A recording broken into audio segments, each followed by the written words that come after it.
I still remember the way his hands trembled that morning.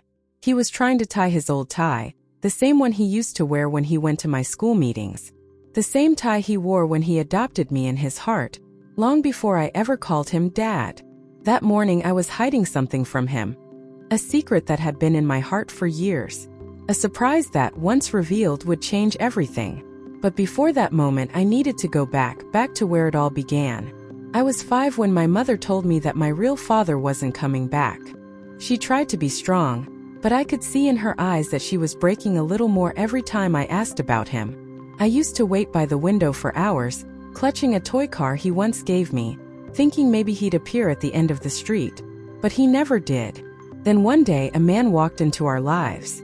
His name was Daniel. He wasn't like other men my mother had dated before. He didn't try to win me over with gifts or force smiles. Instead, he just showed up. Quietly. Consistently. He'd fix things around the house, make her laugh again, and always greet me like I mattered. First, I didn't like him. I thought he was trying to take my father's place. But then one rainy afternoon, everything changed. I'd been playing outside and fell hard on the pavement. My knee was bleeding badly and I cried, not from the pain but from fear. My mother wasn't home and I felt completely alone. Then out of nowhere Daniel appeared, drenched from the rain, breathless, holding an umbrella. He picked me up without saying a word and carried me inside. He cleaned my wound so gently it almost hurt to watch. When I asked why he cared so much, he just smiled and said, "Because someone has to protect you until you can protect yourself." That night, he cooked noodles for both of us. They were terrible, overcooked, salty, but I ate every bite. Something in that small, imperfect moment made me feel safe again. As years passed, Daniel became the quiet anchor of my world. He wasn't loud or strict or the kind of man who lectured. He was just there. Always there. When I was sick, when I failed a test, when I had my first heartbreak, he stayed, holding the pieces my real father left behind. And even though I didn't say it out loud, part of me started to love him for that. But love, especially the kind you're afraid to admit, is complicated. When I turned 14, I began to pull away. I didn't know how to handle the mix of gratitude, guilt, and confusion inside me. Sometimes I'd look at him and think he's not my real dad, and then immediately hate myself for even thinking it. One evening, we had our first big fight. He had grounded me for coming home late from a friend's birthday. I shouted that he had no right to tell me what to do, that he wasn't my father. I'll never forget the silence that followed. He just stood there, eyes soft but full of pain, and said, "I know I'm not, but I love you," as if I were. Then he walked away. That night I cried until my chest hurt. But my pride was stronger than my guilt, and I didn't apologize. Weeks turned into months. He stopped coming to my school events.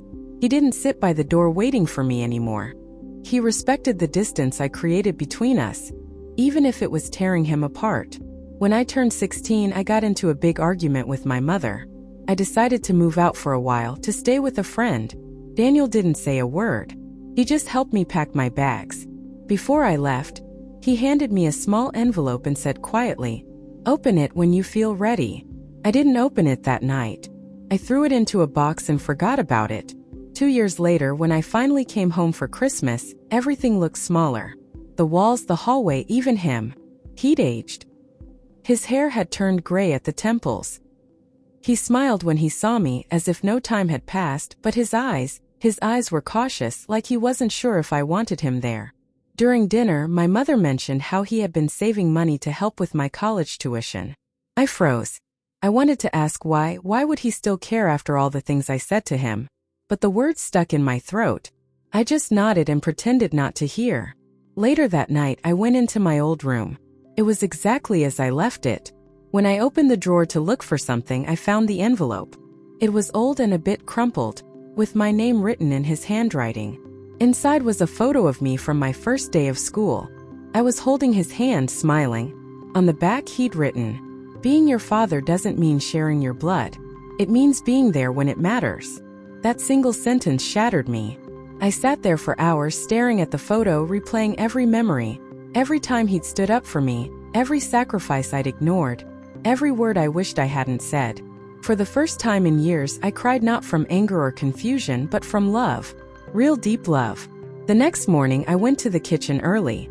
He was there making coffee, humming softly like he always did. When he saw me, he smiled again, gentle and cautious. I whispered, "Good morning, Dad." The mug in his hand trembled. He didn't say anything, just reached out and pulled me into the longest hug I've ever had. That was the moment I promised myself I'd do something for him.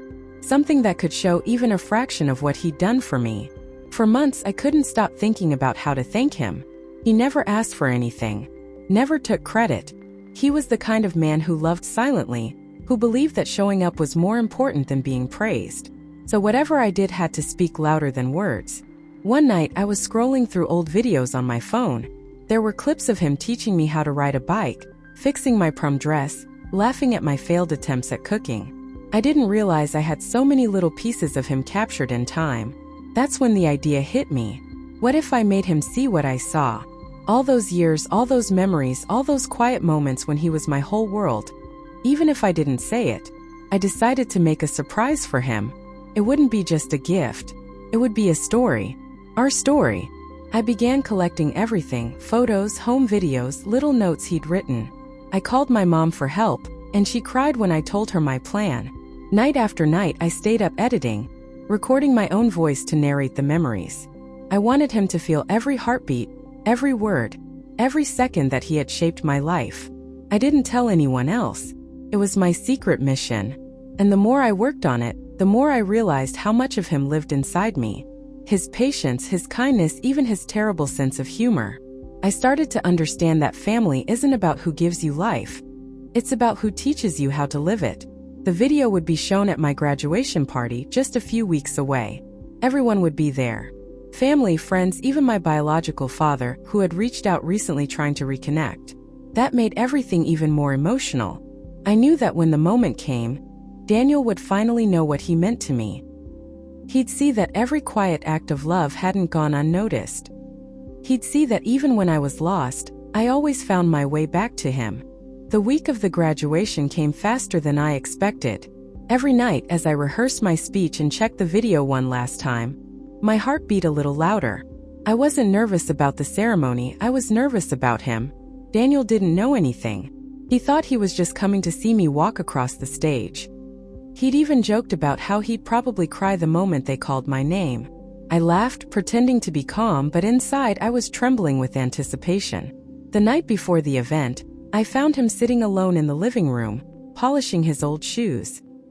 He looked up when I entered, his eyes soft as always. "Big day tomorrow," he said.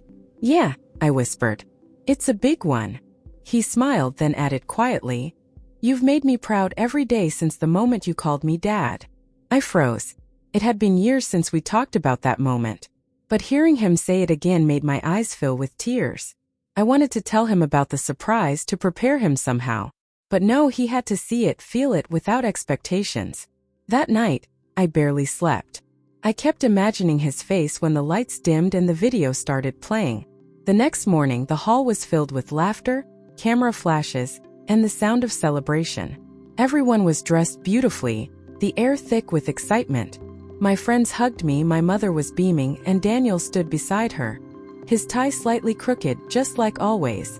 When my name was called, I saw him stand up and clap, louder than anyone else. For a moment, time slowed. His eyes met mine, full of pride, and I felt an ache in my chest that only love can cause. After the ceremony, there was a reception with a big screen and soft lights. The host asked everyone to take a seat because I had prepared a special message. Daniel looked confused. He whispered, "What's this about?" I just smiled and said, "You'll see." The room went dark. A soft piano melody began to play, and then his face appeared on the screen. The first clip was from years ago, Daniel teaching me to ride a bike. His voice echoed through the speakers. "Don't look down, look ahead. I've got you." Everyone laughed softly. Daniel covered his mouth, shocked. Then came more memories. Him sitting by my hospital bed when I had the flu, clapping in the audience during my first school play, handing me tissues when I cried over a breakup. Each moment was stitched together with my narration. My voice, trembling but steady, filled the room. This is the man who never gave up on me. The man who showed up for every moment, even when I pushed him away. He wasn't born my father, but he chose to be one, every single day. People were already wiping tears from their eyes. I saw my mother squeezing his hand. He was completely still, his eyes locked on the screen. The video continued, showing the photo he once gave me, the one from my first day of school. Then my voice said, "I found this picture 2 years ago, and I finally understood what you meant, Dad. Being a father isn't about blood. It's about staying when it's easier to leave." At that moment, the camera in the video panned to me, sitting at my desk holding that same photo. "So today," my voice continued, "I just want to say thank you. For every sacrifice, for every quiet act of love, for every time you chose me. This is my graduation gift to you, because everything I've achieved, I owe to the man who taught me how to stand on my own 2 feet." The screen faded to black, and then the words appeared. "To my dad, Daniel. You are my hero." Silence. A heavy, beautiful silence filled the room. Then I heard him sniffle.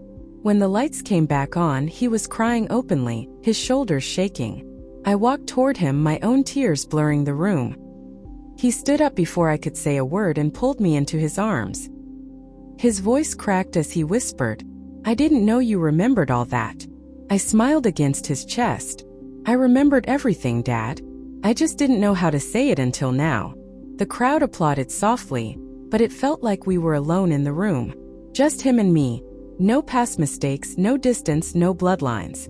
Just love. After the ceremony, my biological father came to talk to me.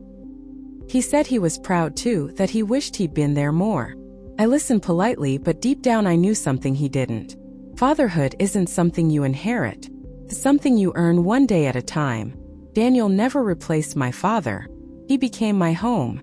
That evening when we got back home, the house was quiet again. He placed the small USB drive with the video on the shelf next to our family photos. "You really didn't have to do this," he said. "Yes, I did," I answered. "Because you've been doing everything for me my whole life." He chuckled softly. "You know, when I met your mother, I was terrified. I didn't know if I could be enough for you. I didn't know how to be a father." I looked at him, smiling. "You didn't have to know. You just had to love me. And you did." He nodded slowly, eyes glistening. "That's all I ever wanted." We sat there for a while in comfortable silence. The sun began to set, painting the living room in soft orange light. It felt like a quiet ending to a long story, one that had taken years to write. But as I looked at him, I realized something. It wasn't an ending. It was just a new chapter. A chapter where I could finally give back what he had given me all along. Unconditional love. That night, I wrote him a letter, something I'd never done before. I placed it on his nightstand before going to bed. It said, "Dad, thank you for choosing me every single day, for being my safe place, for loving me when you didn't have to. You've taught me that real family isn't about names or DNA. It's about staying when it's hard and loving when it hurts. I hope one day I can love someone the way you loved me." When I woke up the next morning, the letter was gone. But on the kitchen table, there was a small note waiting for me. It read, "You already do." I smiled through tears, because I finally understood. All those years I spent searching for a father, I already had one. He was there every day waiting for me to see him. Not as a replacement, but as my greatest blessing. Daniel taught me that love doesn't always arrive in grand gestures. Sometimes it shows up quietly, in the man who fixes your bike, makes bad noodles, and stays by your side no matter how many times you push him away. He never asked for a title, but he earned the most important one of all, Dad. And every time I look at him now, I feel the same warmth I did that rainy afternoon when he carried me home. Only now I carry him with every choice I make, every dream I chase, every word I speak. Because the truth is, he didn't just raise me, he built me. And the surprise I gave him that day wasn't just a tribute.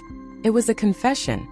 A way of saying thank you for giving me a love that never needed to be proven. Sometimes life doesn't give us the family we expect. It gives us the one we need. Daniel may not share my last name, but his heart beats in every part of who I am. If love could be measured, his would be infinite. If gratitude could be spoken, mine would never end. So this story isn't just about a stepfather.